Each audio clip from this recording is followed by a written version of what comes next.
तालुका जनसंवाद यात्रेचे अध्यक्ष निवृत्ती शिंदे सरकार, या गावचे आपले शेठ शशिकांत दादा, अरुण शिंगाडे साहेब, डेप्युटी सरपंच महादेव माळी साहेब, चेअरमन स्वप्नील दादा, मारुती दादा आणि आपले माजी डेप्युटी सीताराम दादा, विजय चव्हाण साहेब, महादेव माळी चेअरमन साहेब आणि इथं उपस्थित असणारे सर्व पत्रकार, वडीलधारी आणि प्रामुख्याने इथं मोठ्या संख्येने उपस्थित असणारे आपलं सर्व माता भगिनींनो, या ठिकाणी आपले गावातील संवाद यात्रेनिमित्त इथं उपस्थित झाल्यानंतर प्रास्ताविक मध्ये या ठिकाणी महिलांसाठी रोजगार आणि गारमेंट चे एक व्यवसायाचं काहीतरी प्रकल्पाचं मागणी इथं झालेलं आहे. फार समाधान झालं. तालुक्यात कुठेतरी आम्ही येऊन बोलत होतो महिलांसाठी काहीतरी आपण करणार आहे, मागणी करा म्हणून. पहिल्यांदाच बेळंकी गावामध्ये महिलांसाठी उद्योजकतेबद्दल मागणी झाला, फार मोठं समाधान झालं. दुसरं बिरोबा मंदिर सभागृह वगैरे आणि सदानंद मंदिरचं एक कंपाऊंड, असं अनेक वाचनालय वगैरे यामध्ये मागणी आलेली आहे. प्रामुख्यानं मी यामधलं 3 मुख्य कामासाठी मी इथे उल्लेख करतो. विस्तारित म्हैसाळ योजनेला जत तालुका, म्हणजे आपलं भारत स्वतंत्र झाल्यानंतर पहिल्यांदाच जत तालुक्याला मोठ्या योजना मिळाल्या. ते विस्तारित म्हैसाळ योजना 2000 कोटी रुपये मिळालेले. 2000 कोटी. त्यामध्ये अनेक गावांचा समावेश नव्हता. बेळुकीचं बरेच लोक, तुम्ही संजय काकांचा अर्ज भरायला 18 तारखेला आलेला होता बघा, तिथं खलाटीचे लोक बरोबर, काही गावांचा समावेश नव्हता. आणि आमच्या राज्याचे उपमुख्यमंत्री जलसंपदा मंत्री देवेंद्रजींना आम्ही पत्र दिलं. ते महिनाभराचे सगळं गावं या योजनेमध्ये समावेश करून पाठवलेले. आता बेळुंकी मधले कुठलं भाग राहिले सांगा.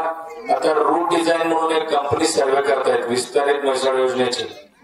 त्या एजन्सीला आपण तातडीनं पत्र देऊ, फेर सर्वे करून बेळुंकी मधला 100% भाग कसं विस्तारित म्हैसाळ योजनेमध्ये 100% भाग बसवायची अगदी इथं मी आश्वासन देतो. कारण रस्ते होतील, एक मागं पुढं होतील, थोड्या दिवसानं होतील, कंपाऊंड भाग होतील.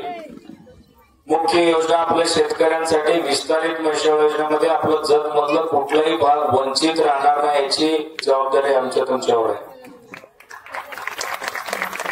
दुसरं महत्वाच्या विषयामध्ये महिलांसाठी इथं गारमेंट. हो दादा, नंतर बोला. इथं जर सुशिक्षित महिला वर्ग आपले भगिनी काम इथं बचत गटांमार्फत उद्योजकता जर विचार केला असेल तर एक टेक्सटाईल पार्क इचलकरंजीमध्ये, कुणाला माहिती आहे का महिलांना, आपल्या भगिनींना, इचलकरंजीमध्ये टेक्सटाईल पार्क उभं राहिलेलं आहे. सगळं महिला चालवतात टेक्सटाईल पार्क. इचलकरंजी काही फार प्रदेशात नाही असं नाही, आपल्या सांगलीत जवळ इचलकरंजी. बेळुंकीमध्ये जर एवढं आपल्या भगिनीच जर या गारमेंट पार्क बद्दल जर उत्सुकता असेल तर 100% केंद्राकडून टेक्सटाईल पार्क उभा करतो म्हणून इथं शब्द देतो. मी उंदीगड झालं, मुचंडीगड, सांगगड, दरीपडची, बेळूर, जत शहरामध्ये प्रत्येक ठिकाणी वैयक्तिक सार्वजनिक दवाखान्याचे प्रश्न, शेतकऱ्यांचं, विद्यार्थ्यांचं अनेक प्रश्न ऐकत होतो. इथं बेळुंकीमध्ये आल्यानंतर महिलांसाठी एक इथं गारमेंटची व्यवसाय उभा करा, व्यवसाय पाहिजे असं मागणी आल्यानंतर उत्सुकता वाढलं मला. आता मगाशी आपले निवृत्ती शिंदे सरकार सांगितलेलं आहे 30 कोटीचा आपण आता एक प्रकल्प बेदाण्याचा पूर्ण केलेला आहे. महिनाभरात उद्घाटन होईल. पण महिलांसाठी उद्योग, यामध्ये दुधापासून बाय प्रोडक्ट आहे, पशुखाद्य तयार करायचं आहे, फॅशन डिझाईनचं आहे, अगरबत्तीचं आहे, फर्निचरचं आहे, इंटेरियर डिझाईनचं आहे, फॅब्रिकेशनचं आहे. यामध्ये गारमेंटचं सुद्धा आहे. त्याला 90% केंद्र सरकार ग्रँट देतो. 90% ग्रँट आहे यामध्ये. जर महिलांनी बचत गटांची प्रत्येक जर तालुक्यातील युनिट, डफळापूर या विभागातील जर युनिट जर यामध्ये जर सक्रिय सहभाग जर आपण घेतला, यामध्ये आरओसी असते, रजिस्टर ऑफ कंपनीज असते, यामध्ये 5 ते 10% जर कॉन्ट्रीब्युशन केला, महिलांसाठी 100% सुद्धा सबसिडी आहे.